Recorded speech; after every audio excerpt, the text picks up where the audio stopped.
At Thanksgiving, my son's wife whispered, "She eats for free. Throw her out." Still, I placed the turkey down like I hadn't heard a thing, carving knife steady in my hand. As the scent of rosemary thickened, so did my memory of every bill I'd paid in silence. While their plates filled and their mouths smiled, I thought of how they'd mistaken grace for weakness. The same gravy she ladled over stuffing? Paid for, measured, and now accounted for. That's when I decided her eviction notice would be my final dish, served warm, with legal precision. All right, before we dive into this crazy story, do me a favor. Subscribe and tell us where you're watching from. Elaine stood by the long oak table, her hands deftly smoothing out the corners of the linen tablecloth. It was the same one she had used for 30 years, white with a subtle blue floral pattern, the edges frayed in a few places from years of careful folding and refolding. She ran a finger over the fabric, remembering how her husband, Frank, used to insist on pressing it perfectly before every meal. He'd always believed that a well-set table was the first sign of a good meal, a good day. The scent of roasting turkey filled the air, mingling with the sweet tang of cranberry sauce. Outside, the air was warm for late November, and the sun filtered through the Spanish moss hanging from the oak trees in the front yard, casting a soft, dappled light through the open windows. She placed the last of the dishes in their precise places, the matching silverware catching the light. Her home, her sanctuary. Today, it was a theater. And the players, like always, would play their parts. She didn't mind. They were her family. The faint sound of footsteps reached her ears, and she turned slightly, her back still to the kitchen. Rachel, her daughter-in-law. Elaine didn't need to look to know Rachel had entered the kitchen. She could feel the presence like a weight on the air, sharp, careful, as if walking on eggshells. It was a trait she had grown used to over the years, this careful walking around things unsaid, this pretending to be civil when the cracks had long since formed beneath the surface. Rachel was never subtle, not when she thought she was in control. Elaine kept her eyes on the table, adjusting a fork just so. Behind her, Rachel's voice, barely more than a whisper, slid across the kitchen. "She eats for free. Throw her out already." The words hit Elaine like a cold draft through an open window. The soft hiss of the turkey's skin crackling in the oven barely covered the hurt, the ache that started deep in her chest. The air around her seemed to tighten, but she didn't flinch. She kept stirring the gravy, her hand steady, betraying none of the shock that rattled inside her. Rachel's voice continued, sharper now, pushing the knives in deeper. "She's just sitting there, year after year, thinking she's part of the family. It's pathetic, really." Elaine's grip on the spoon tightened, and the bubbling gravy threatened to boil over. She fought the urge to glance over her shoulder, to meet Rachel's eyes, but instead, she focused on the soft pop and hiss of the turkey. A familiar sound, a comforting one. Jeremy's voice, muffled, barely louder than Rachel's, followed. "I don't know, Rach. It's Mom. I can't—" His voice trailed off, a sigh of resignation, an unwillingness to step into the fray. It was typical of Jeremy, her son, the man who would do anything to avoid confrontation, to keep peace, even if it meant standing by while someone else suffered. Elaine's breath slowed. She had been married to Frank for over 40 years, had raised Jeremy through every milestone, had cooked for Thanksgiving every year without fail. Her hands were worn and calloused from decades in the kitchen. The weight of tradition, of family, had settled into her bones. And yet, Rachel, who had entered their world like a breeze, a stranger in a wedding dress, thought she could rewrite it all. The words continued to spiral around her, cutting into the space she had once thought was safe. She dried her hands slowly, the towel rough against her fingertips. The turkey would have to wait. Elaine took a deep breath, then turned and walked out of the kitchen, her steps measured, deliberate. The weight of the moment pressed down on her, but she refused to let it show. She had heard everything, and she had made her decision. She reached the small desk by the back door, a place she had always kept her notes, her recipes, her lists, her thoughts. She opened a drawer, the wood creaking with age, and pulled out her notebook. Flipping it open to a section marked Contingency Ingratitude, Elaine traced the edge of the page with her thumb. The ink was familiar to her. It was her own. The same careful, flowing script she had used for years. She had known, deep down, that a moment like this would come. She had prepared for it. The pen clicked softly in her hand, its metallic click echoing in the otherwise still kitchen. Her fingers hovered over the page. She didn't need to write it out in full. Not yet. She knew exactly what came next. She was done being the invisible matriarch. Done being the one who served without recognition. She had given too much for too long, and it was time for that to change. Elaine turned back toward the stove, where the turkey sat, golden and warm, the smell now sharp in her nostrils. She paused, just for a moment, before walking out onto the back porch, her notebook tucked safely under her arm. The sky outside was turning pink with the evening light. She took a slow, steadying breath, the weight of her decision settling into her chest. Her son would never understand. He would never speak up for her. But that didn't matter anymore. It was her turn now. And by Christmas, so would the final bill. Elaine stood at the head of the table, carving knife in hand, the warm glow of the overhead chandelier casting shadows on the white china. The turkey was golden, its skin crisped to perfection, the aroma filling the room. She moved with practiced precision, her hands steady despite the storm of thoughts swirling in her mind. The knife sliced easily through the tender meat, the rhythm of the motion steady and soothing, as though she were still in control of this familiar ritual. The silver serving platter gleamed in the soft light as she placed each piece of turkey with deliberate care. She had done this 1,000 times, maybe more. But today, with every slice, she felt the distance between her and the family she had once known so intimately.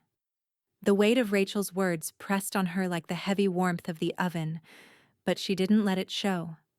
The smile she offered as she looked around the table was polite, almost serene, a mask she had perfected. Rachel, as usual, was the first to break the silence that hung heavy in the room. She lifted her glass of wine, a practiced false smile on her face as she stood. The clink of glass on the table sounded louder than it should have, cutting through the stillness like an unwelcome intrusion. "Thank you all for being here," Rachel began, her voice a little too bright, a little too rehearsed. She didn't need to look at her husband to know she had Jeremy's attention. He was always eager to please her, to validate her. Elaine could hear his forced chuckle, the nervousness in his tone. It grated against her, but she didn't flinch. "I'm especially thankful for family," Rachel continued, her eyes sweeping the room, "for the love we share and the memories we create. And of course, the wonderful meal we're all about to enjoy. A big thank you to my mother-in-law, Elaine, for always hosting such a beautiful dinner." The words were polite, but they didn't ring true. There was no warmth in them, no true gratitude, just the same hollow recognition Elaine had come to expect. Jeremy laughed a little too loudly, his chuckle forced and too high-pitched. It was a sound that made Elaine's stomach twist. She had heard that laugh too many times over the years, the laughter of someone who couldn't, or wouldn't, say the words that mattered.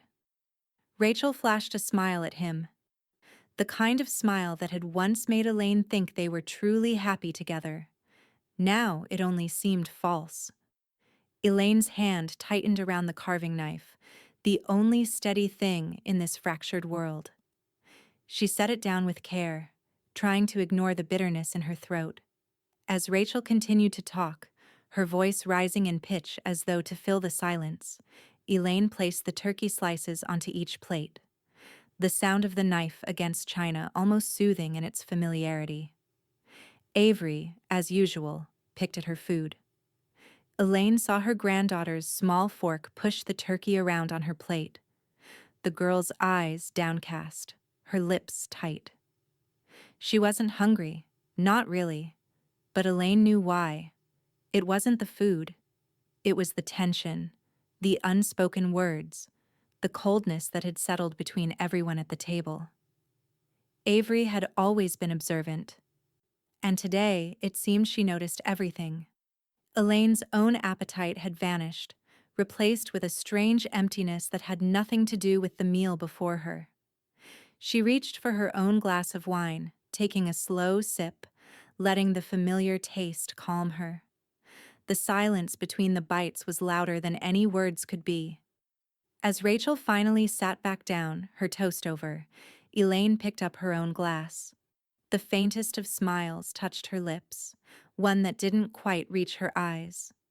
"I'm thankful for silence," she said, her voice quiet but clear, the words deliberate. "It always reveals the most." Rachel's laughter bubbled up, unaware of the barb Elaine had just thrown. "Oh, Elaine, you're always so wise," she said with a dismissive wave, her tone dripping with insincerity. Elaine didn't reply. She didn't need to. The silence between them spoke volumes. The rest of dinner passed in a blur of forced conversation and carefully avoided glances. Rachel kept the chatter light, talking about their latest purchases and future plans, always with the same self-congratulatory tone. Jeremy nodded, occasionally chiming in, but it was clear he was just going through the motions. And Avery. Avery barely spoke at all. When the last plate was cleared, when the table had emptied, Elaine stood quietly. She said nothing, just gathered the dishes with careful precision, her hands moving through the motions like they always had. But the quiet felt different now, heavier somehow, as though it were filled with words that no one dared speak. Rachel lingered for a moment, glancing at Elaine but not offering to help. Of course she wouldn't. She never did. Instead, she and Jeremy began gathering their coats, ready to leave as quickly as possible. The ritual of Thanksgiving had already been reduced to a simple, mechanical event for them. Elaine didn't mind. She was used to it by now. As they made their way to the door, Rachel turned back. "Thanks again for dinner," she said, a perfunctory wave accompanying the words. Elaine didn't answer. She didn't need to. The door closed behind them, and the house was quiet. Elaine stood in the center of the kitchen, surrounded by the scattered remnants of the evening, the leftover food, the dirty dishes, the silence. It all felt like a weight she had borne for too long. And as the last echoes of their footsteps faded, Elaine turned back to the sink. The dishes waited. But this time, it was different. This time, as she washed the last plate, she knew something had changed. By Christmas, there would be no more dinners like this. No more forced smiles. No more empty thanks. It was over. Elaine sat in the dimly lit den, the faded armchair creaking as she shifted her weight. Outside, the shadows stretched long across the yard, the last hints of sunlight filtering through the trees, turning the sky a dusky lavender. The old house felt quieter than it ever had, even with the hum of the refrigerator and the occasional rattle of the old pipes. She had lived here for over 4 decades, built a life inside its weathered walls, and yet it had never felt more foreign to her than it did now. The house had always been hers. Frank's, too, in the beginning, but mostly hers. They had bought it before Jeremy was born, spent years restoring it, making it their home. It was the same home she had raised him in, the same rooms where she had hosted countless family dinners, where she had watched her son grow up and leave to start his own family. And yet, lately, It felt as though Rachel had claimed it as her own, as if she had somehow woven herself into the fabric of the place. Rachel always called it our place, her and Jeremy's. It didn't matter that the deed was still in Elaine's name.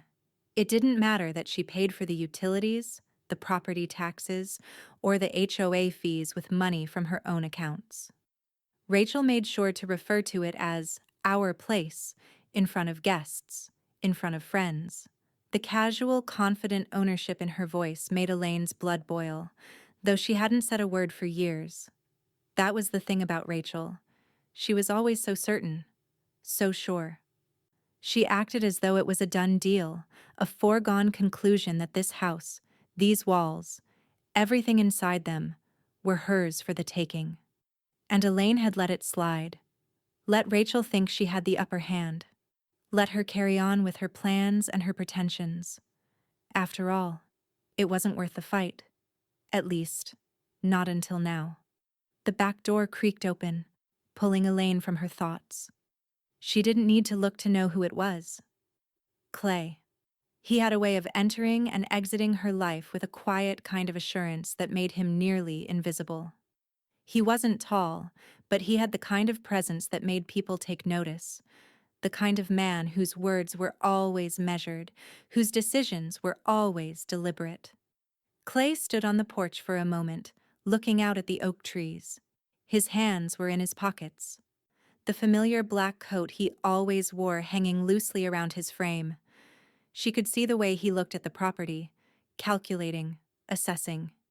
He knew what she was about to do, what needed to be done. "You're early," Elaine said, her voice soft but steady. Clay turned toward her, his expression unreadable. Not early, just punctual. He walked over to her and handed her a folder, thick with documents, all meticulously organized.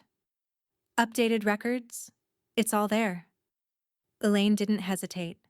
She took the folder, opened it, and ran her fingers over the documents inside. She recognized the titles, the property assessments, the account balances. She hadn't needed to ask for an update. She had known everything was in order. She had known Clay would make sure of that. The first page was a copy of the deed. 100% Elaine Mathers. The words stood out in bold, crisp letters, like a stamp of ownership that no one could erase. She lingered over it for a moment, the weight of it grounding her. No joint ownership, no survivorship clause. This house would never belong to Rachel, not without her consent. "Utilities still in your name?" Clay asked, leaning against the wooden post of the porch, his voice calm, measured. Elaine nodded. "Paid by me. Always have been." She looked out at the yard, her gaze lingering on the patch of grass where Jeremy used to play football with his friends, where she had spent countless afternoons tending to the flower beds, pulling weeds. The memories, like the house itself, were all hers. Rachel could pretend, but Elaine was the one who had given everything to keep this place running. "And the HOA?" Clay asked, his voice cutting through her thoughts. "Same story?" Elaine's lips tightened into a smile that didn't quite reach her eyes. "Same story. My checkbook. Always has been." Clay tapped a pen against his leg. "You're ready to flip the switch then?" Elaine's eyes flicked over to him, meeting his gaze. His question wasn't just about the house, but about everything. About Rachel's audacity. About the long years of silent patience. Elaine had let so much go, had endured Rachel's arrogance, her entitlement. But there were lines, and Rachel had crossed them. Rachel had made the mistake of thinking that the house, her family's legacy, was something she could claim without a fight. "It's time," Elaine said, the words coming out quieter than she had expected, but they were firm. Clay gave a small nod, his expression unreadable. "Then it's done." Elaine looked out over the yard again, her gaze softening. This house had been the cornerstone of her life. It had seen her at her best, her worst. It had been filled with laughter, with tears. It was the place where Frank had kissed her goodnight, where Jeremy had grown up, where Avery had played as a little girl. And now, it was the place she would reclaim for herself. Her fingers tightened around the edge of the folder, and she let out a slow breath, feeling the weight of the decision settle inside her like a stone. She would let Rachel think the house was hers for now. Let her believe it. But soon enough, she would see the truth. By Christmas, everything would change. Elaine sat across from Laurel Dean, the smooth mahogany desk between them glinting in the early afternoon light. The old clock on the wall ticked loudly, its rhythmic ticking a quiet echo in the otherwise still office. The faint scent of leather and paper mixed with the dusting of sunlight that filtered through the high windows. Laurel, always neat, always precise, flipped through a stack of papers with a practiced hand. Elaine had been here before, but today felt different, heavier somehow. Today, things were finally moving. Laurel's office, with its high colonial ceilings and well-worn furniture, had always felt like a place of authority. This was where family matters were settled, where decisions were made that could ripple through generations. But for Elaine, the act of sitting here, across from Laurel, felt less like a meeting and more like a turning point. "Laurel?" Elaine said, her voice steady but with an edge of something more behind it. "Let's keep this quiet. No noise, just paperwork." Laurel met her gaze over the rim of her glasses, her expression calm but knowing. "Understood," she replied, flipping through the stack of documents until she reached the final page. Her pen hovered just above the dotted line, waiting for Elaine's signature. The first document was the notice of termination of tenancy. Elaine had been patient, had endured years of Rachel's entitled behavior, but now, the time for subtlety was over. Rachel and Jeremy had been living there under the assumption that the house was theirs for the taking. They had acted as though it was a given. No more. The second page was property reassignment. Clear, unambiguous. The house was Elaine's, and by Christmas it would be Avery's, just as Elaine had planned. It was more than just a house. It was a legacy. And no one was going to take it from her. The last page was the amended will. Elaine had already made the necessary adjustments, removing Rachel and Jeremy from any claim to her estate. It wasn't personal. It was business. This was her family's home, and no one was going to treat it like an afterthought. She had made sure that Avery would inherit it all, when the time was right. Laurel slid the pen across the table, nudging it closer. "All that's left is your signature." Elaine didn't hesitate. Her hand moved with precision, the signature flowing easily across the page. This wasn't just the end of one chapter. This was the start of something new. Rachel had made her move. Now it was Elaine's turn. As Elaine signed the final document, the door opened with a soft creak, and the assistant poked her head in. "Elaine, there's a delivery for you at the house," she said, her voice a little too chipper. "Patio furniture. Something about a Christmas upgrade." Elaine felt a sharp pang in her chest, a mixture of frustration and disbelief. Rachel was already redecorating. She couldn't even wait for Christmas to start making it all hers. Rachel's idea of Christmas upgrade was nothing more than a new set of chairs and cushions, a fresh layer of paint over the family's old memories. It was the same thing Rachel always did. She tried to make everything her own, as though she could buy and reshape everything around her. Even this house, which had been built on memories of Frank and Jeremy, had now been reduced to nothing but a project for Rachel's personal taste. Elaine set the pen down with finality, her gaze never leaving the documents in front of her.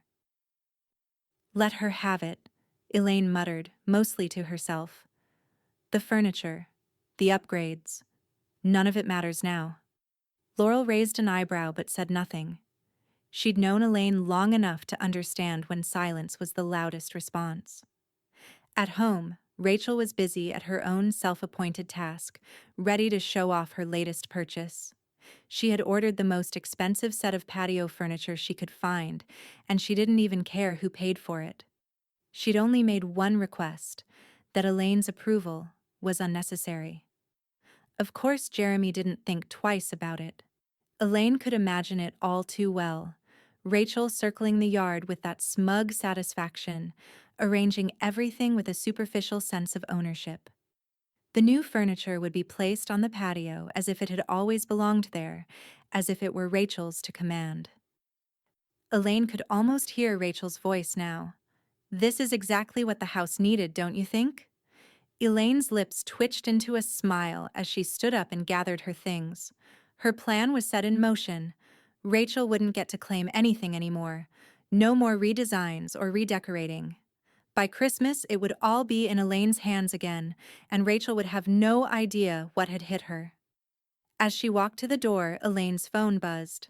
A message from Avery. "Avery. Grandma, are you okay? I saw you journaling this morning. Are you sad?" Elaine's heart softened at the message. Her granddaughter, sweet and perceptive, had noticed. Had she sensed the weight of the change that was coming? Did she know, on some quiet level, that this house, this place that had always been a sanctuary, was about to belong to her?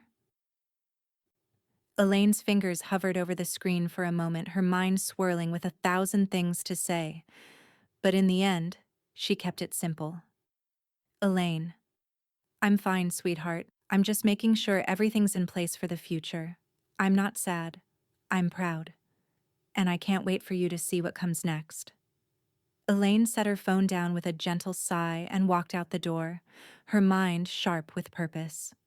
She was no longer the woman behind the scenes, the one who let things slide. Now, she was in control. The future was hers, and no one, not Rachel, not Jeremy, could take that away. By Christmas, the house would belong to Avery. And Rachel? She would finally understand the cost of her arrogance. Elaine sat at the kitchen table, her hands steady as she folded the letter with precision. The ink on the page, black and bold, felt like the final seal on a chapter she had been writing for years. It was almost surreal how quiet everything had become since the decision had been made. The house around her, once filled with the echoes of laughter and the sound of her son's footsteps, now felt almost suffocatingly still. She took a slow breath, feeling the weight of her actions settle deep into her chest. This wasn't just paperwork. It was the culmination of years of silence, years of quiet resentment, years of enduring Rachel's entitled existence under her roof. Elaine had given Rachel the benefit of the doubt for too long. Let her pretend this house was hers. Let her reshape everything to fit her idea of the perfect family. But no more. Elaine pushed the letter across the table to where the pile of documents lay waiting. The certified notice of termination of tenancy was succinct, precise. Rachel had been living there, had been treating it as her own, without offering a single dime toward its upkeep, not a penny toward its maintenance. Elaine had allowed it, let it slide, but now it was time for Rachel to face the consequences. The notice, the carefully itemized breakdown of unpaid contributions, and the final date to vacate all sat before her in stark black ink. She read it one more time, making sure everything was perfect. It was more than just a legal move. It was the final note in a symphony of quiet frustration, a note that would leave Rachel no room to argue. The letter was ready. Elaine leaned back in her chair, her eyes glancing over at the window, where the last streaks of sunlight were fading into the horizon. The day was slipping away. But the work she had set in motion would not fade. It was just the beginning. The next morning, Rachel stood in the kitchen, sipping her coffee, when the mail arrived. She flipped through the stack with practiced indifference, sorting out the usual bills and flyers. But when she saw the certified letter, something in the back of her mind triggered. Her fingers tightened around the envelope as she tore it open, not bothering to look at the return address. Her eyes scanned the letter quickly, then froze. The words were like a slap to the face. Termination of tenancy. She blinked, reading it again, unable to comprehend it first. Her breath caught in her throat. The letter wasn't a polite reminder or a warning. It was the cold, hard truth. Elaine had done it. She had officially ended their stay in the house. The place Rachel had so effortlessly claimed as her own. She felt the blood drain from her face as she flipped through the breakdown of unpaid contributions. Utilities, HOA fees, maintenance. All of it. All unpaid. All on Elaine's dime. Rachel's pulse quickened, her mind racing. She can't do this, she thought, her chest tightening. She turned to Jeremy, who was just entering the kitchen, his eyes squinting from sleep. "Jeremy, you need to look at this." Jeremy frowned as he took the letter from her, his eyes scanning the contents. "She can't do this," he muttered, his voice low, disbelieving. "This isn't legal, is it? She can't just throw us out like this. We've been here for years." Rachel's eyes narrowed. She had built a life here, or at least, she had tried to. This house had been supposed to be her future, hers and Jeremy's. She had picked out the furniture, the decor, had made plans for a future here. But now, everything was crumbling.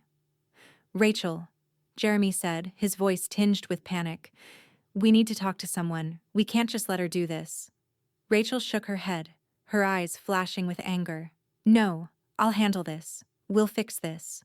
I won't let her ruin everything." But deep down, even Rachel could feel the weight of it. Elaine had won. The ball was in motion.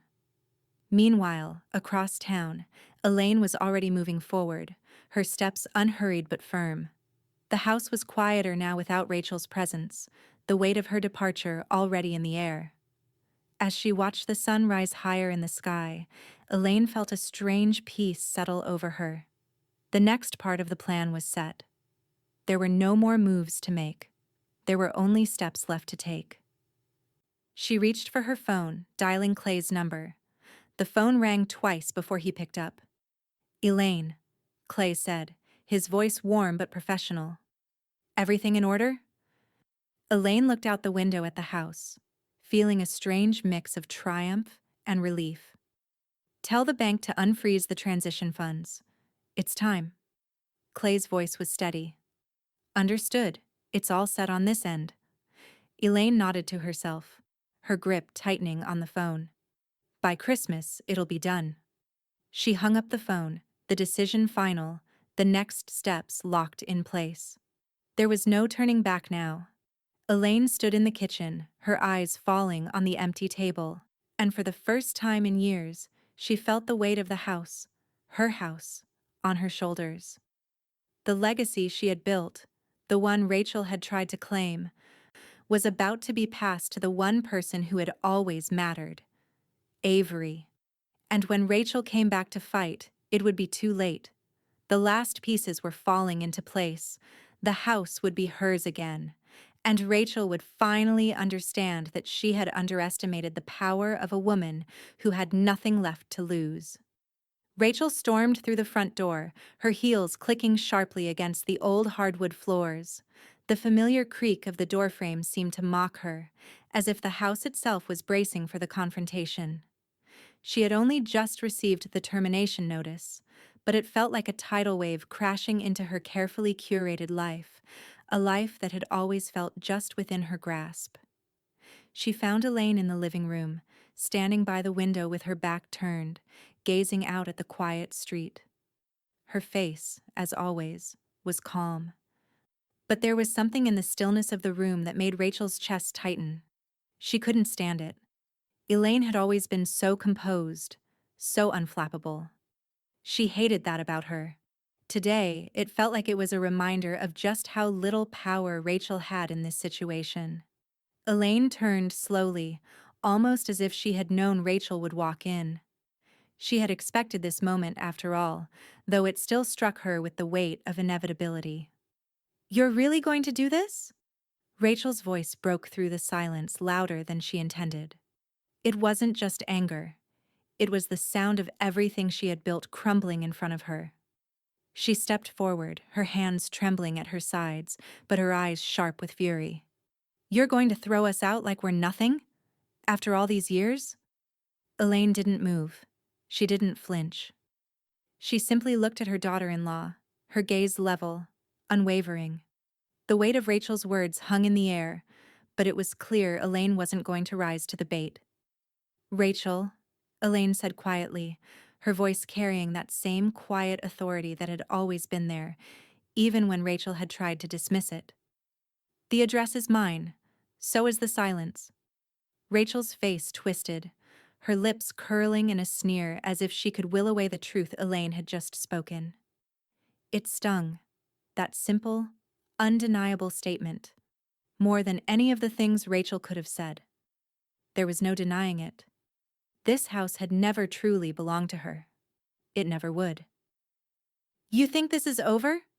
Rachel spat, stepping closer, her voice rising with each word. "You think you've won? This house was supposed to be mine, Elaine. Jeremy and I were going to take over." "It's not fair. This is our life. My life." Elaine didn't even blink. Her lips parted, but the words that came were as calm and steady as they had always been. "Life is a series of choices, Rachel, and you've made yours. Now it's time for me to make mine." Rachel's eyes widened for a moment, disbelief crossing her face before it hardened again. "You can't just—" She cut herself off, shaking her head, her frustration pouring out. "You can't just take it all from us. We built a life here, a future. You think you're just going to walk in and make it yours again?" Elaine took a slow step back, her posture unmoving. She wasn't here to argue. She wasn't here to explain herself. She had made her choice, and that was enough. "Rachel," Elaine said, the words deliberate, "the house is mine. The silence is mine. The future belongs to someone who will honor it." The truth hung in the air between them, heavy and undeniable. Rachel's eyes flashed with anger, with something darker, resentment, perhaps even fear. She had underestimated Elaine, and now the cost of that mistake was far too high. "I'll fight this," Rachel hissed, her voice trembling with frustration. "I'll get a lawyer, I'll—" Jeremy's voice interrupted her, soft but insistent, his footsteps muffled in the distance before he appeared at the doorframe. "Rachel," he said, his tone strained, "you need to calm down." Rachel whipped around, her fury redirecting itself onto her husband. "Calm down? She's throwing us out, Jeremy. You're going to let her do this? You're just going to stand there and—" "Rachel, stop." Jeremy stepped into the room, his face pale, eyes wide with a mixture of disbelief and fear. He looked over at Elaine for a moment before turning back to his wife. "You're not hearing her. She's already done it. It's over." Rachel's chest tightened as if the air had been sucked out of the room. "What are you talking about? You don't mean that." Jeremy hesitated, glancing nervously toward Elaine. Then, without another word, he pulled his phone from his pocket and tapped a few times before holding it up to Rachel. "She's already filed the county paperwork," he said quietly, his voice tight. "I've got the confirmation." Rachel's breath caught in her throat. She stared at him, eyes wide as if she couldn't believe it. "No, no." Her voice cracked. She looked back at Elaine, who had been so still, so calm through the entire confrontation. "You did this." Elaine didn't respond. She didn't need to. There was nothing left to say. Rachel's chest heaved as she tried to collect herself, her thoughts scrambling, and for the first time, she saw the reality of the situation. The house was gone. The life she thought she had was slipping through her fingers. Rachel's face flushed red, and without another word she stormed out of the room, her heels slamming against the floor with each angry step. The front door slammed shut behind her, the sound echoing in the empty house. Jeremy stood there, his eyes fixed on the spot where Rachel had just been, his body still, the tension radiating from him in waves. He didn't move, didn't speak. He just stood there, staring at Elaine. I I didn't know, he murmured after a long pause. His voice cracked. I didn't know she would go this far. Elaine looked at him, her expression softening, if only just slightly. You've always been silent, Jeremy, and that's the problem. He swallowed, looking away, his face a mixture of guilt and confusion. He was lost, caught in the chaos between his wife's rage and his mother's quiet resolve. He didn't know what to do now. Elaine finally broke the silence, her voice softer, but still firm. It's done. It's over. And now, we wait. But the storm wasn't over yet. And in Rachel's mind, the fight had only just begun. Elaine sat at the kitchen table, her fingers tracing the edge of the paperwork.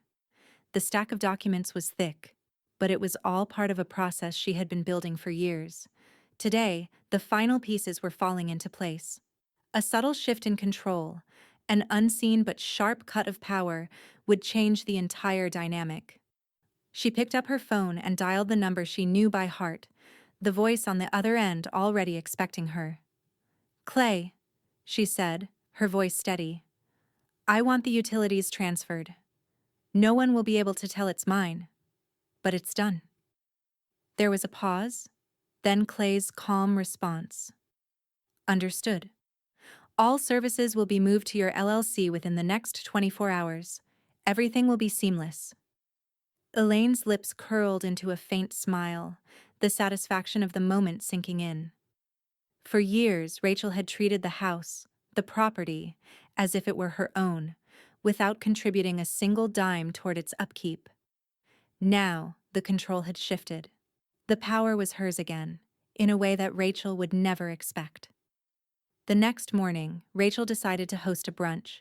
She had invited a few friends, thinking it was the perfect opportunity to reassert control over the space that was still technically hers, but no longer hers in the way she wanted it to be.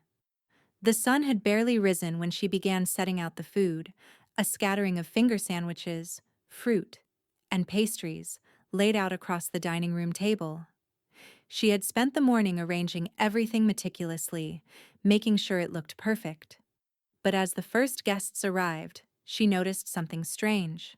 The lights flickered, dimming briefly before returning to their usual brightness. It happened again a few minutes later, as if the house itself was mocking her, making everything feel unstable, out of control.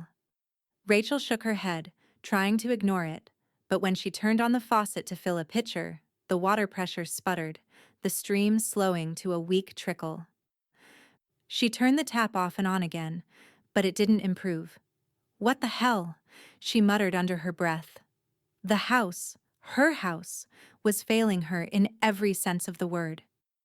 Later, Rachel wandered into the living room, trying to regain some semblance of composure in front of her guests. Her phone buzzed on the table, a text from the HOA. She opened it, her fingers frozen on the screen as she scanned the message. The HOA was issuing a notice. Violations for the excessive number of lawn ornaments, the patio furniture that hadn't been approved, the new upgrades Rachel had added to the outside of the house without any permissions. The power she thought she had was slipping from her grip, piece by piece. She could feel the anger bubbling up in her chest, but she knew she had no recourse. Elaine's influence was everywhere. Even the HOA, the very people Rachel had once made a point of charming, had turned on her. At the same time, Jeremy sat at his desk at work, trying to focus on his spreadsheets, but his thoughts kept wandering back to the chaos at home. His phone buzzed with a notification, a message from his boss. Jeremy, I need to speak with you. Let's meet at noon. It had been coming for weeks. The distracted look on his face, the slow decline in his productivity. All signs of a man pulled between the wreckage of his home life and his responsibilities. He couldn't even focus on work anymore. Every conversation seemed to circle back to Rachel's anger and the mounting mess at home. A few moments later, his boss appeared by his desk, her expression tight. Jeremy, you've been off lately. I'm giving you a formal warning. You need to get your act together, or there will be consequences. Jeremy's stomach turned. He couldn't afford this. Not right now. But he couldn't focus on anything else. Not with Rachel at the brink, not with everything falling apart around him. Elaine, on the other hand, was calm. The house, now fully under her control, had become her sanctuary. Avery had started coming over more often, walking across the street after school to do her homework in the quiet of Elaine's kitchen. Elaine watched her granddaughter carefully as Avery sat at the table, her pencil moving quickly across the page. Avery had always been a quiet observer, but there was something different in the air now. She could sense the change, feel the weight of it. Elaine didn't mind. The house was hers again, and she could sense the deep satisfaction of the transition. But even as she watched Avery work, a small smile tugging at her lips, Elaine knew there was one more piece to handle. She had already moved the utilities. She had already moved the money. Now, it was time for Rachel's attempts to regain control to be squashed. Rachel's complaint to the city council about the HOA violations was filed that afternoon, a final attempt to salvage some sense of authority. But by the time it landed on the desk of the city clerk, it had already been dismissed. The complaint wasn't even taken seriously. Elaine's quiet influence in the background had ensured that Rachel's voice, her complaints, meant nothing. Rachel was still trying to fight. She hadn't realized yet that the game was over, that the outcome had already been decided before the first blow had landed. Elaine leaned back in her chair, a quiet satisfaction settling over her. She didn't need to raise her voice. She didn't need to shout. All she had to do was cut the power and watch as Rachel's world unraveled piece by piece.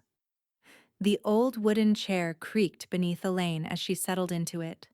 The smooth edge of the document before her, a solid reminder of the years spent preparing for this moment. She had always known this day would come, had always prepared for it in quiet, methodical increments. Now, as the final pieces fell into place, the reality of the situation felt almost surreal. Clay slid a folder across the table to her, its contents simple but potent. The edges of the pages were crisp, freshly printed, and his hands were steady as he watched her. He didn't need to say anything. The paper spoke for itself. Elaine opened it carefully, her fingers tracing the neat lines of text. There, at the top of the page, was the date. 2 years ago. Rachel had signed it without a second thought. Signed it thinking she was above such things. It was a guest occupancy waiver, a document acknowledging that Rachel and Jeremy were, in fact, temporary residents of the property and not tenants. They had been given the privilege of staying in the house, but Elaine had always made sure the ground rules were clear. Rachel had signed this document, and now, 2 years later, it would be the very thing that would bring her down. The guest waiver was legal proof that Rachel and Jeremy had no claim to the house. It wasn't even close. No tenancy rights, no protections. The eviction was airtight. Elaine's breath slowed as she scanned the rest of the document. Her hand moved to pick up the pen next to her, and without hesitation, she signed the eviction packet, each stroke deliberate. The legal battle she'd known was coming was finally here, and Rachel, so sure of herself, had left herself vulnerable to a move Elaine had been planning for months. "Everything is in order," Clay said, watching her closely. "You're sure about this? Once it's filed, there's no going back."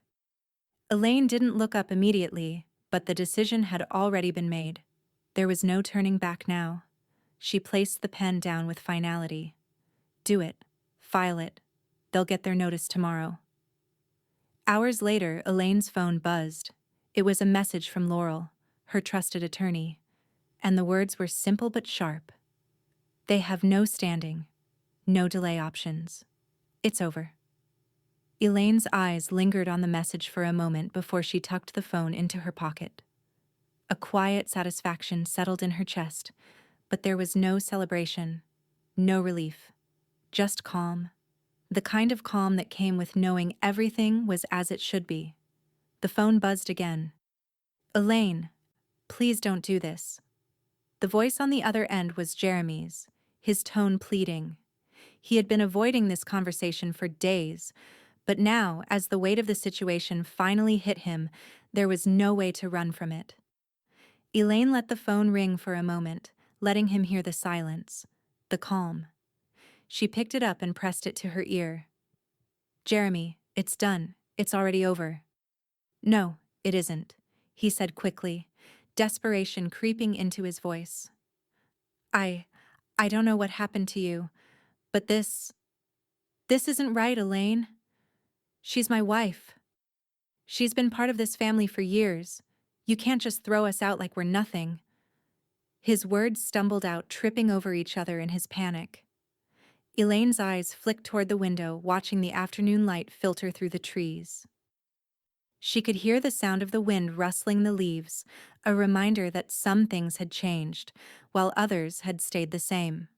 The house was hers again, and that was what mattered. Jeremy, you've always been silent. You've always been the one to let things slide, to let Rachel take control. But I can't let that happen anymore. Her voice was steady, unwavering. I'm done being the one who takes the back seat. I'm done letting you and Rachel think this house belongs to you. It doesn't. It never did. And now it's time for you to see that. Jeremy's voice faltered, but his next words came out in a rush. I can't let you do this. I can't let you. You already let me, Elaine interrupted. Her tone softened, but there was a quiet finality to it. You stayed silent when it mattered, Jeremy. And now Rachel will see the consequences of that silence. She'll see what happens when you think you can just take and take and take without ever giving anything in return. There was a long pause on the other end of the line. Elaine could hear Jeremy breathing, heavy and labored. She knew he didn't know how to fight this. He had never fought for anything, never fought for her, never fought for what was right. He had only ever fought to keep the peace, to keep Rachel happy. But peace, as she had learned, was a fragile thing, easily shattered by arrogance. Finally, Jeremy spoke again, his voice quiet. I'll fight it. I'll make sure this isn't the end. Elaine's lips curled into a faint, almost pitying smile. Jeremy, it's already over. The paperwork's filed. The next steps are in motion. Rachel won't be able to fight this. She'll see that soon enough. He didn't respond immediately. Elaine knew he was struggling with the reality of it all. His entire life had been one long deflection, and now, for the first time, he would have to face the fallout of that choice. The quiet decisions he had made, by standing by and saying nothing, had led them to this point. I don't want this to be the end, Elaine, Jeremy said, his voice barely a whisper. I don't want to lose everything. Elaine stood up, her gaze steady. Then stop standing by, Jeremy. Stop letting Rachel control everything. It's time to make a choice. And with that, she ended the call. The decision had been made. And now, as she sat in the stillness of the house, Elaine could feel the quiet power shift fully into her hands. Rachel would fight, but in the end, she would realize something Elaine had known all along. The house had always belonged to her. And now, the future belonged to Avery. And Rachel? She would finally understand what it meant to lose. Elaine stood by the back window looking out over the yard. The early morning sun filtered through the oak trees, casting long shadows over the driveway. She had planned everything down to the last detail, and now, as the movers began to arrive, the weight of it all settled over her like a cloak of finality. She had waited for this moment for years. For too long, she had let Rachel think she could shape the world around her, rearrange the house to fit her ideal. But no more.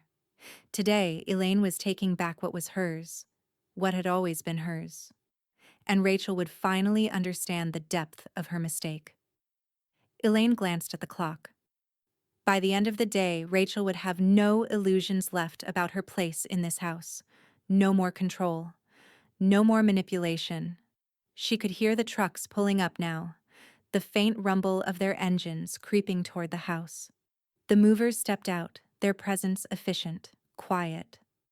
Elaine gave them a nod, and they got to work without a word, unloading boxes and crates, carefully moving everything in and out as if the house were a business transaction. Nothing more, nothing less. Rachel's car pulled into the driveway a little after noon. She had spent the morning arguing with Jeremy.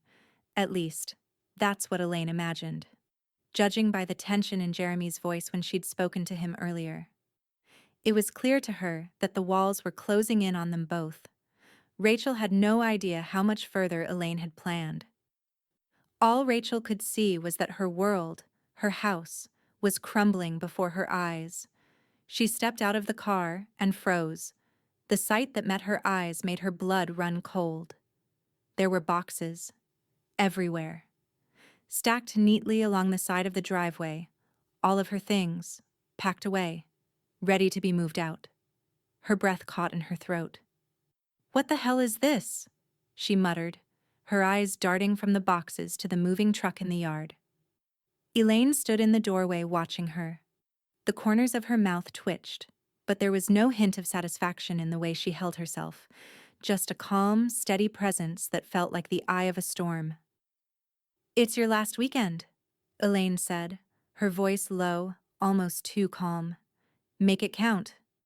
Rachel's face contorted in disbelief, her lips trembling with fury. She stalked toward the pile of boxes, her heels striking the ground with an angry rhythm. "You can't do this, Elaine. You can't just—" Her words were a mix of disbelief and fury, her voice shaking with the effort to keep her composure. Elaine stepped forward, her gaze unwavering. "Oh, I can. And I just did." Rachel's eyes widened, her fists clenching at her sides. "You're taking everything from me. This was supposed to be mine, Elaine. This house. This life. You can't just erase it." Elaine's eyes flickered briefly to Jeremy, who was standing off to the side, looking as though the weight of the world had just fallen on his shoulders. He looked crushed, his face pale, his mouth slightly open as if he was about to say something but couldn't find the words. "You always let her do this," Elaine said softly, her gaze still on Rachel. "You never stood up to her. Not once. And now, you'll see the cost of that silence." Rachel's breath came out in sharp, ragged bursts, but she didn't back down. "You'll regret this," she spat. "I swear, you will." Jeremy took a hesitant step forward, but he didn't say anything, his expression a mix of regret and helplessness. Elaine knew he was torn, knew that part of him still wanted to fight for Rachel, but there was no fight left. There hadn't been for a long time. "You should have thought of that before," Elaine said, her voice barely more than a whisper. "It's too late now." Avery's figure appeared in the doorway, small and hesitant. She had been quiet all morning, but the sight of her grandmother and Rachel locked in this confrontation seemed to finally break the tension in the air. She walked slowly, her eyes flicking between Elaine and Rachel, her gaze uncertain but searching. "Grandma?" Avery asked softly, stepping into the yard. She was quiet, observant, the kind of child who noticed the smallest things. Elaine could see the way Avery was trying to make sense of the situation, of the way Rachel stood seething with rage and her father looked like he was about to collapse. Avery's gaze settled on Elaine. Then she walked over, her small arms wrapping tightly around her grandmother's waist. The gesture was simple, but it spoke volumes. Of trust. Of a bond that had never been broken, even when everything else had. "I'm glad you didn't let her win," Avery said, her voice small but firm. Elaine's eyes softened as she looked down at her granddaughter. She wasn't sure if Rachel had heard the words, or if Jeremy had. But it didn't matter. Avery had understood. Avery knew what was at stake. "Me too," Elaine whispered, her fingers lightly brushing through Avery's hair. And for the first time in what felt like years, Elaine felt the weight of the world lift off her shoulders. The battle was over. The house was hers. Avery would inherit it all. And Rachel? She had lost. But even as Elaine held her granddaughter, even as the satisfaction of victory swirled in her chest, she knew this wasn't the end. Rachel would never accept defeat so easily. But for now, Elaine was content to let the silence linger in the air, knowing that Rachel's world was crumbling one piece at a time, and that, finally, she had won. Elaine sat in her study, the papers spread out in front of her like an intricate puzzle. The faint light from the late afternoon sun spilled in through the open window, casting long shadows across the room. She had always prided herself on her ability to maintain control, on her ability to plan every detail. But now, with the final decisions to be made, the weight of what she was about to do felt heavy in her chest.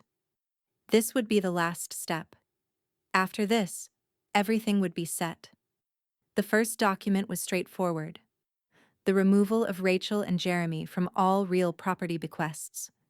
It wasn't personal, it was just necessary. Rachel had overstepped, taken too much for granted, and Jeremy had allowed it. Elaine had been patient, but that patience had run out. Her pen moved across the paper, steady and unflinching. The names were crossed out, replaced with a single definitive line: Avery Mathers, her granddaughter, would inherit everything. It was simple, final. This house, the legacy of years spent building, would go to the one person who understood what it meant to cherish it. A sense of relief washed over her as she signed the document. It was the right thing to do. It had always been the right thing. She looked over at the photo on her desk, the family portrait, worn from years of handling but still precious. Frank had always said the house would be theirs, but now it was more than that. The house would belong to Avery and no one else. Elaine pushed the signed document aside, reaching for the next one: the trust for Avery.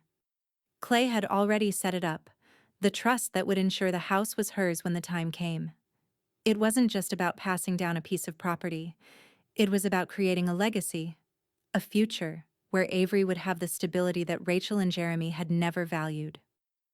Avery would inherit the house at the age of 25, a symbolic threshold, the age at which Elaine herself had taken on the responsibility of the home after Frank passed.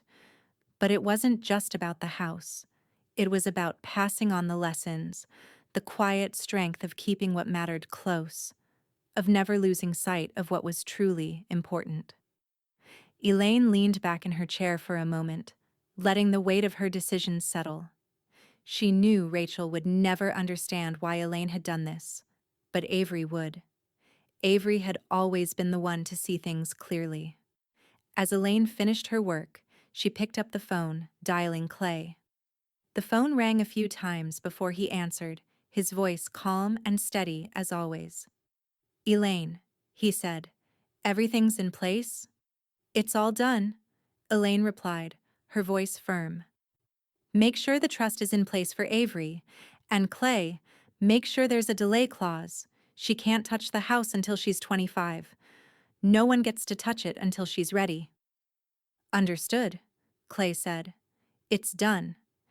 Avery will have everything when the time is right." Elaine nodded, though he couldn't see her. There was finality in his words. It was done. There would be no more arguing, no more claims from Rachel. The legacy, the house, would be Avery's. Later that evening, Elaine found herself walking to the mailbox.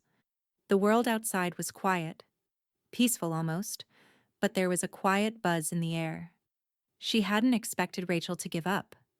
Not yet. She would be trying, of course, but Elaine had prepared for this. The next round of legal battles? Not her problem. Just as she reached the mailbox, her phone buzzed in her pocket. It was a message from Laurel. Rachel tried to call. I ignored it.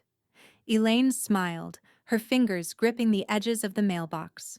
She could imagine Rachel frantic, trying to claw her way back into a situation that was already slipping through her fingers. It was over for Rachel. As Elaine turned away from the mailbox, her phone buzzed again. This time, a message from Jeremy. Elaine, I don't know what to do. I need to talk. Elaine stared at the message for a long moment. She could hear the desperation in his words, the frustration that he had been caught between Rachel's demands and his mother's quiet power. But there was no room for indecision now. No more chances to sidestep reality. Elaine thought for a moment, then typed her response.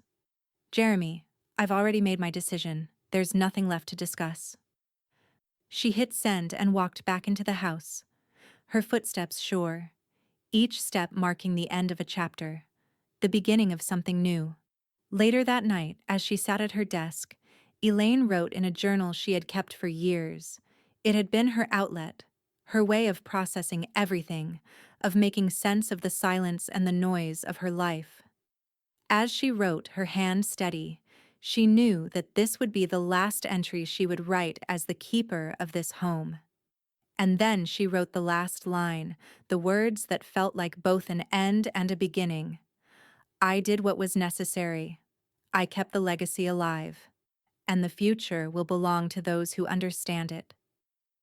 Elaine closed the journal and placed it in the drawer, locking it away. There was no need to explain herself. Avery had always been the one to understand.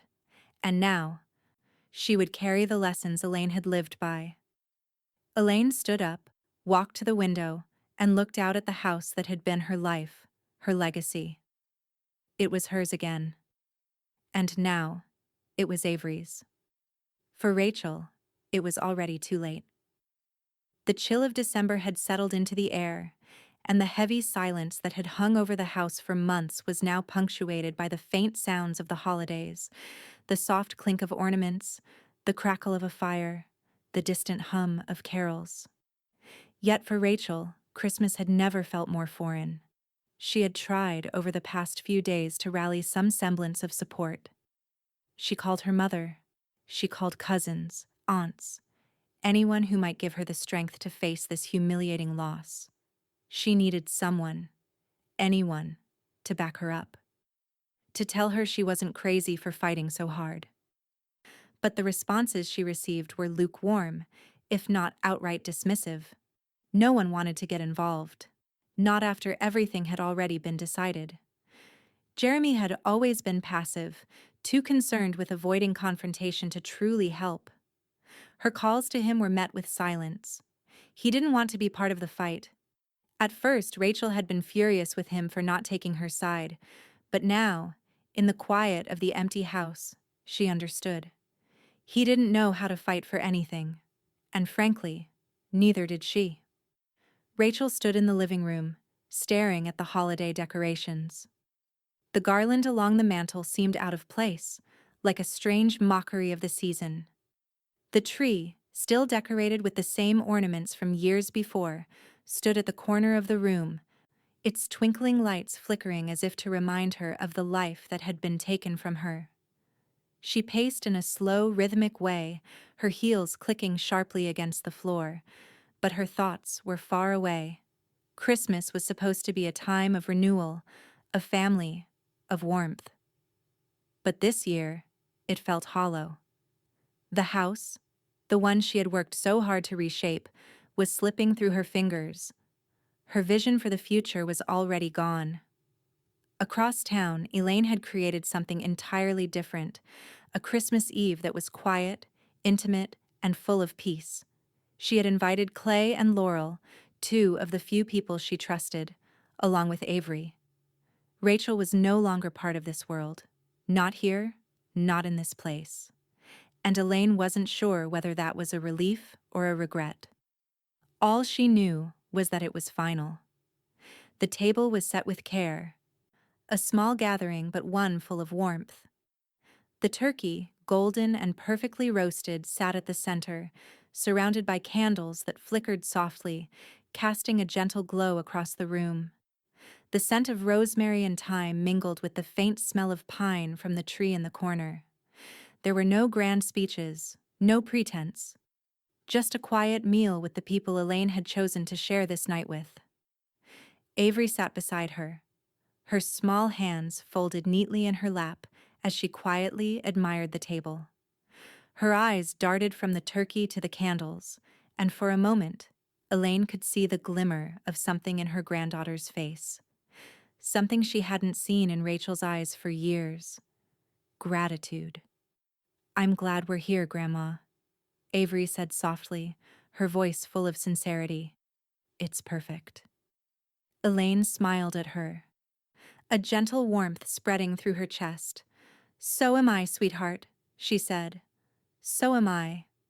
Outside, the moving truck idled by the curb, the engine rumbling as the movers unloaded Rachel's belongings. There was no fanfare, no celebration. The men worked quietly, their motions efficient and quick. They were just doing their job. They had no stake in the drama unfolding behind closed doors. Rachel stood at the edge of the driveway, her arms crossed tightly over her chest as she watched them. The humiliation was written all over her face. She had tried, she had fought, but there was no stopping it now. The house, the life she had built for herself in her mind, was slipping away. Her voice broke the silence, sharp and furious. "What do you think you're doing?" she screamed at the movers. "This is still my house." But the movers didn't respond. They didn't even glance at her as they continued their work, placing her belongings into the truck with a practiced indifference. Rachel's eyes narrowed, her chest heaving with rage. "Stop! Stop right there!" she yelled, but her words felt empty. She had no power here. The house wasn't hers anymore. Her anger surged, and she pushed forward, her hands raised as if she could stop the inevitable. "You can't do this. I'm not leaving." But one of the movers, a tall man with a thick accent, turned to her with an expression of simple professionalism. "Ma'am, we've been instructed to take everything. It's not personal." Rachel's hands dropped, the fight draining out of her as the finality of it all settled in. Her lip trembled with the weight of the truth. She wasn't in control anymore. She never had been. Jeremy stood a few feet away, his hands in his pockets, staring at the ground. He didn't move. He didn't speak. His silence was louder than anything Rachel could say. She glanced at him and for the first time saw the weariness in his eyes. He had given up. "Jeremy," she said softly, a plea in her voice. "You have to do something. Please, don't let them do this." But Jeremy didn't answer. He didn't move. The pain of it was almost unbearable. Rachel's chest tightened as she realized the truth. This was the end of everything she had fought for. Inside, at Elaine's table, the quiet was palpable. Clay, Laurel, and Avery were talking softly, laughter occasionally breaking the silence. But there was no tension, no lingering bitterness. Elaine looked around the table, taking in the warmth of the moment, the peace she had fought for. Not with words, but with action. Her hand rested on Avery's, the younger woman looking up at her with wide eyes, her gratitude evident in the way she held her gaze. And in the next moment, Elaine knew. She had done the right thing. The house was finally hers again. And Rachel? Rachel had already lost. Elaine sat at her desk, her fingers tracing the edge of the legal papers before her. The pen was steady in her hand as she signed the final document, Avery's Education Trust. The weight of the ink on the paper was a quiet but undeniable act of finality. This house, this legacy, would one day belong to her granddaughter. And yet, Elaine knew that despite the quiet strength Avery had shown over the years, the time to truly claim this house wouldn't come for many years. For now, it would be hers, only in name. The trust ensured that the house would be secure. But Avery would need time to grow into the legacy that Elaine had fought so hard to protect. Elaine signed her name with care, each stroke a promise to her daughter-in-law, her son, and to herself. Avery, the one person who truly understood what the house meant, was now its heir. The decision was made. She paused, letting the pen hover over the final clause of the document. The trust would ensure that Avery wouldn't be able to sell the house or claim any profits from it until she turned 25. The time was important, a measure of protection for the home Elaine had spent her life building, for the lessons of family that would be passed down, for the legacy of strength and silence. It wasn't just about the house, it was about teaching Avery the weight of responsibility. Elaine took a deep breath before closing the folder with a snap that echoed in the otherwise quiet room. The last piece of the puzzle was complete. By the time the movers had finished and left, it was evening. The house was empty. The rooms that had once been filled with Rachel's clutter, her attempts at making the place hers, were silent. Elaine had already had a new lock installed on the front door.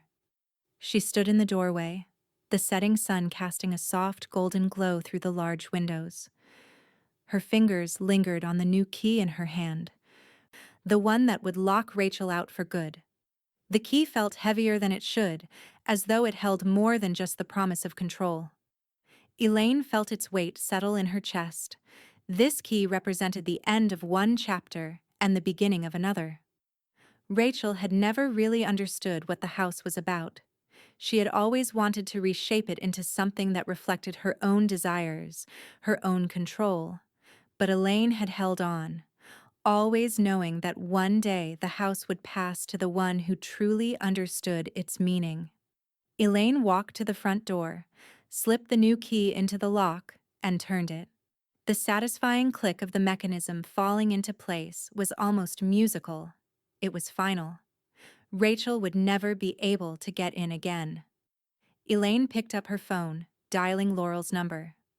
The line rang once, twice, before Laurel picked up. "Elaine?" Laurel's voice was warm but professional. "Everything settled?" Elaine smiled as she gazed at the door, her hand still resting on the handle. "It's done. I've had the locks changed and the deeds officially in Avery's name. The trust is in place. Rachel won't be able to get to it." Laurel's voice was full of approval. "And the do not trespass notice?" Elaine's lips curved upward slightly. "It's filed. Covers the entire property, driveway included." Laurel paused, the gravity of the moment settling over both of them. "I think Rachel's going to be, well, shocked when she realizes how far things have gone." Elaine's eyes drifted toward the windows, the moving truck's final rumble still echoing in the distance. She knew that Rachel, furious as she was, would never understand the depth of Elaine's resolve. She'll have to accept it, and if she doesn't, well, that's her problem. Hours later, Elaine was in the kitchen, preparing a light dinner for herself and Avery. The air in the house felt different, lighter. The weight of Rachel's presence was gone, replaced by a quiet, almost sacred space. Avery had been there all afternoon, doing homework, her soft voice filling the air with stories of school and friends. Avery walked in, her face lit with an almost uncontainable energy. She stopped in the doorway, staring at Elaine for a long moment before walking over and wrapping her arms around her grandmother. "Grandma," Avery whispered, her voice full of something Elaine had only heard from her once before. A deep, unspoken understanding. "Thank you." Elaine froze, the weight of Avery's gratitude hanging in the air between them. She wasn't sure what she had expected. Maybe a smile, maybe a hug. But this was different. Avery's embrace wasn't just a gesture of affection. It was a quiet acknowledgement of the sacrifice Elaine had made. Elaine ran her hand through Avery's hair, her eyes moistening slightly. "You don't have to thank me, sweetheart. This house will always be yours one day. But right now, it's about protecting it, about keeping the legacy alive." Avery pulled back slightly, her brown eyes wide with sincerity. "I'll take care of it, Grandma. I promise." Elaine's heart swelled. She knew in that moment that Avery would. She would honor the house, the legacy, in ways Rachel never could. And someday, when the time was right, Avery would take her place in this home. Her home. Elaine stepped back, wiping away the unexpected tear that had fallen, and smiled softly. I know you will. The sound of the wind picked up outside, and the soft rustle of the trees outside the kitchen window felt like a promise in the air. The house, silent and strong, stood tall in the fading light. For the first time in years, Elaine could finally breathe. The legacy was secure. The future was safe. And Rachel? She would never understand the price of her arrogance. The office was quiet, the kind of stillness that settled over everything after a decision had been made. Elaine sat at her desk, the soft hum of the heater in the corner, the only sound accompanying the flicker of the candle she had lit for ambiance. She'd always kept a candle burning in the evenings. It was a habit passed down from her mother.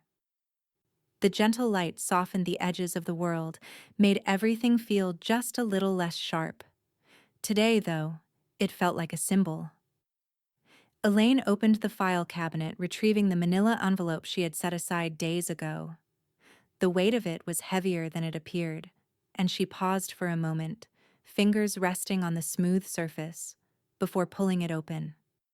Inside, everything she'd meticulously documented was contained: receipts, dates, screenshots of texts, even email exchanges. Each piece told the story of the past few years. It was the quiet but undeniable proof of the disrespect Rachel had shown her, of the entitled disregard Rachel had fostered in her own life. Elaine's pen hovered over the page as she adjusted the receipts in order, her fingers tracing the dates. There, in the margins, were notes, small notations from her time with Rachel's family, written like a timeline of patience running out.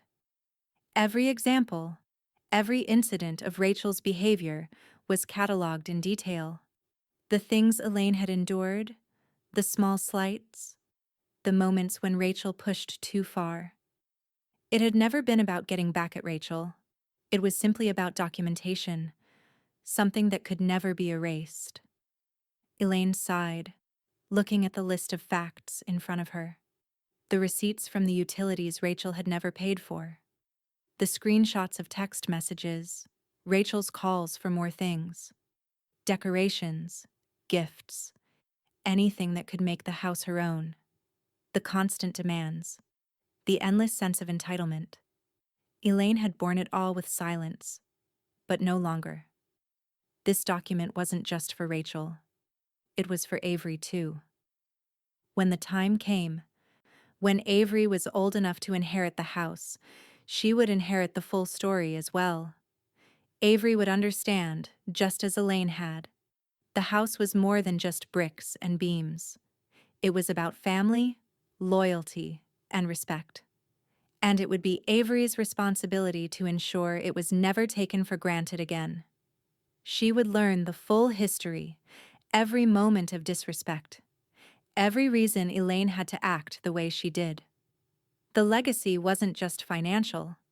It was the story of what had happened and why it mattered. Elaine took a deep breath and carefully slipped the documents back into the envelope. It was done. She sealed it, then set it in a drawer, a place where it would be found when the time was right. The phone buzzed on the table, breaking the quiet. Elaine glanced at the screen. Laurel's name. Elaine. Laurel's voice came through the speaker, her tone warm but professional. Rachel's requested mediation. She wants to sit down and work this out. Elaine's lips pressed together in a thin line. Mediation? It was almost laughable, but not entirely unexpected. Rachel wouldn't go quietly. No, Elaine said firmly, her voice steady. Tell her it's been filed. No mediation. There's nothing left to discuss. Laurel paused, a slight chuckle in her voice. Understood. I'll make sure that's communicated clearly. Elaine hung up the phone and sat back in her chair, letting the weight of the decision settle in her chest. Rachel was still trying to fight, but she was too late. The house was already gone from her grasp. The trust had been set. Avery was its rightful heir. The fight was over. Later, Jeremy's name flashed on the screen, and Elaine's heart sank. She had known this moment would come, though she had hoped he might have remained silent through it all. "Elaine, can Avery still visit the house?" His voice sounded distant, like he wasn't sure where he stood anymore. Elaine exhaled slowly, her hand hovering over the phone before she pressed it to her ear. "Of course, Jeremy. She's always welcome here. The house is hers when the time comes." She could hear the strain in his voice, the guilt still hanging over him. "I'm sorry. I I didn't know what to do. I thought we could work it out." Elaine didn't respond immediately, feeling the weight of his words linger between them. She had never expected him to fully understand. He'd never truly fought for anything, least of all for his own place in this family. But now it didn't matter. She had fought, and she had won. "You've been silent, Jeremy. You let Rachel take the lead. Now we both have to live with the consequences of that silence." Elaine's voice softened. "Avery will understand. She'll carry this legacy. Not Rachel. Not you." Jeremy's voice was faint, as though his words were trapped somewhere in the space between them. "I know. I hope she'll be okay." "She will be." Elaine's voice was steady now, her resolve firm. "Avery is strong. She's already learned the most important lesson: respect for what's ours. She'll honor this house." There was a pause before Jeremy spoke again. "Thank you." Elaine didn't answer immediately. The words hung in the air, the weight of them settling over her. This wasn't about thanks. It was about ensuring the future was protected.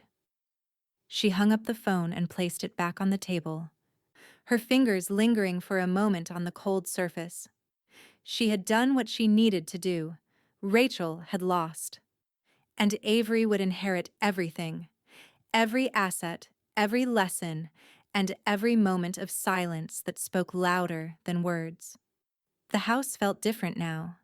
Not in the way Rachel had tried to make it hers, frivolous, temporary, but in a way that had purpose, that had weight. The floors, the walls, the furniture, everything had a deeper meaning now, a quiet strength that had settled over the place. Elaine knew the house would be hers again, in all its quiet glory, and it would belong to Avery when the time was right. That evening, as snow began to fall outside, Elaine stood in the kitchen, overseeing the final touches on what was to become a new tradition, a winter supper. No fanfare, no extravagant displays, just warmth, just family. Just the people who understood what it meant to honor the past while moving forward. Avery flitted about the kitchen, her hands quick as she set the silverware in perfect alignment, making sure everything was just so. Her quiet hum filled the space as she worked, the comfort of her presence weaving a soft thread through the evening. Elaine watched her granddaughter carefully, savoring the simplicity of the moment. The house was quiet, peaceful, just the way it was meant to be. "There," Avery said, stepping back from the table, hands placed on her hips. "All set, just like you wanted it." Elaine smiled, her heart full. "Perfect," she replied softly. "You're learning well." Avery beamed, taking a step back and joining Elaine at the counter, her hands brushing against the tablecloth that had been folded and placed with care. The candlelight flickered in the corner, casting soft shadows across the room. For all the years of turbulence, of tension, of silence, tonight felt like the calm after the storm. As the last of the guests arrived, the familiar faces of friends and neighbors filled the house. Clay came in first, his presence warm and steady as always. He had been a friend to Elaine through thick and thin, a quiet ally in every sense of the word. Laurel followed, bringing a little laughter with her as she greeted everyone with the easy charm that had always made her a welcome presence. There were no grand speeches, no awkward exchanges, just the familiar, comforting sounds of old friends coming together. And then, there was the table. Set in the dining room, everything looked perfect. Simple, yet elegant. The turkey, golden and juicy, sat at the center, surrounded by sides that had been prepared with care. The plates were filled with food, but it wasn't about the meal. It was about the people, the warmth they brought, the unspoken understanding that tonight was something different. Tonight wasn't about what was lost, but what remained. Elaine sat at the head of the table, her gaze steady and calm. Her eyes flicked to the chair beside her, the one that Rachel had always taken for granted. That chair was empty, just as Rachel's presence had been emptied from the house. It wasn't out of malice that Elaine had chosen to leave it empty. It was intentional. Rachel's place at the table, her place in the house, was no more. And that was not just Elaine's decision. It was the result of years of silence, years of letting Rachel think she could reshape everything without consequence.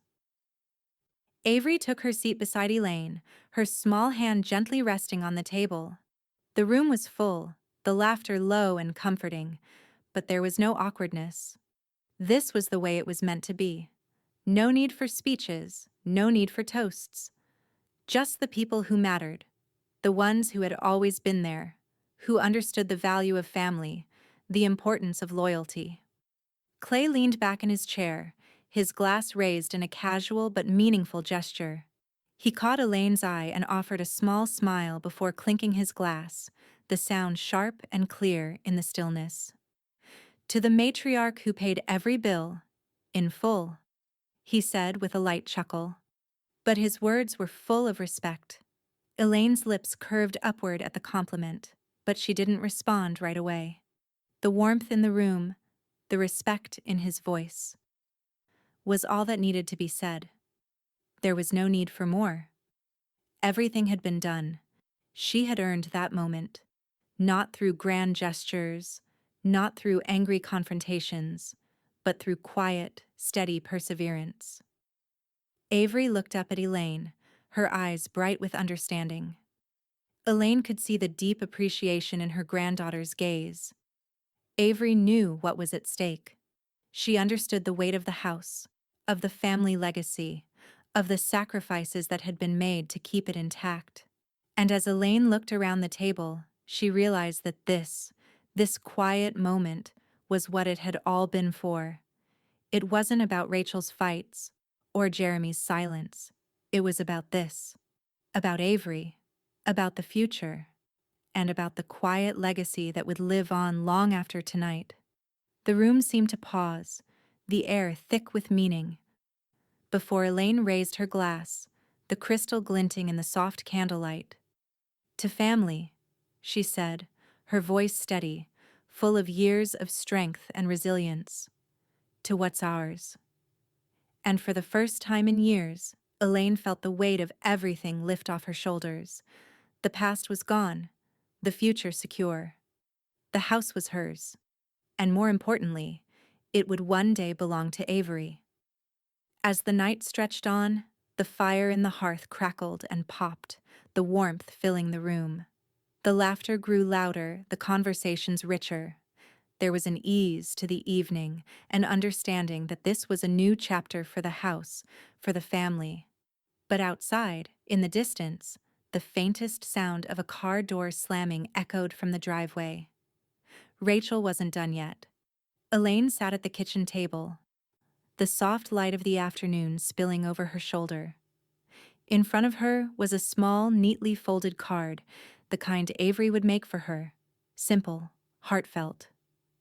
She'd been too busy to look at it earlier in the evening, but now, as the warmth of the day began to fade into twilight, Elaine opened it with a sense of quiet anticipation. The card was a drawing, rough but sincere. A sketch of the house, with its grand oak trees and the porch that had seen so many years of life. Avery had added a line beneath it, written in her careful cursive handwriting. I'll protect what you gave me. Elaine felt the familiar tightness in her chest, the warmth that only Avery's small, unwavering understanding could bring.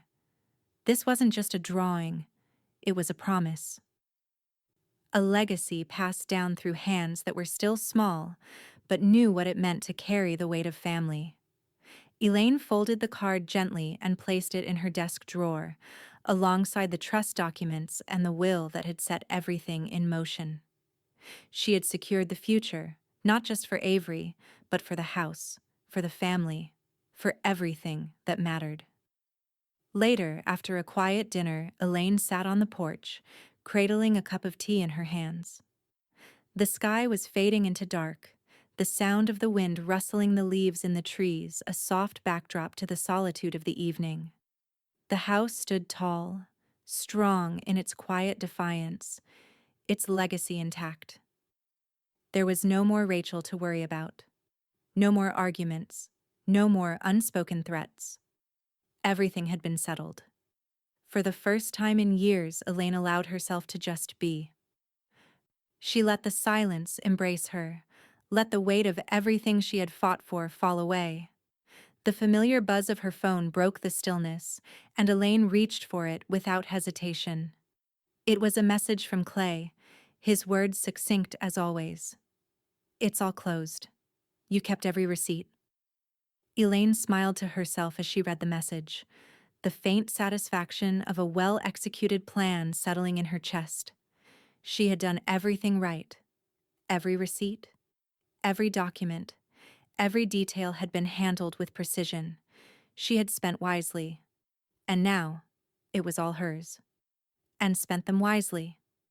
She typed the response quickly, the words coming naturally, the finality of it all evident in the simplicity of her reply. Later, just before dusk, the sound of footsteps approached the porch. Elaine turned, the soft smile on her face widening as Avery stepped up the stairs, her backpack slung over one shoulder. "Grandma," Avery said, her voice full of energy as she sat down beside Elaine. "I'm starving. Ready for leftovers?" Elaine chuckled softly, the sound of it feeling more like a celebration than a joke. It had been a long road, but now, with Avery here, things felt like they were exactly where they needed to be. There was no room for Rachel's chaos, no more need for arguments. This was the new family dynamic. Just the quiet certainty of what had been built, and the future that was now safe. As the evening settled into a quiet peace, Elaine looked out at the house. Everything was as it should be. There was no more fight left. She had protected everything that mattered. The legacy. The future. It was secure. And Rachel? Elaine's mind drifted back to that Thanksgiving dinner when Rachel had whispered to her husband, thinking she was out of earshot, "She eats for free, throw her out." Elaine smiled faintly, the words echoing in her mind. The bill had come, indeed. But it hadn't been Rachel's to collect. It had been her own, signed in full. And now, the cost of Rachel's arrogance was hers to bear alone. But for Elaine, the fight was over. The legacy was secure. And Avery? Avery would take it from here.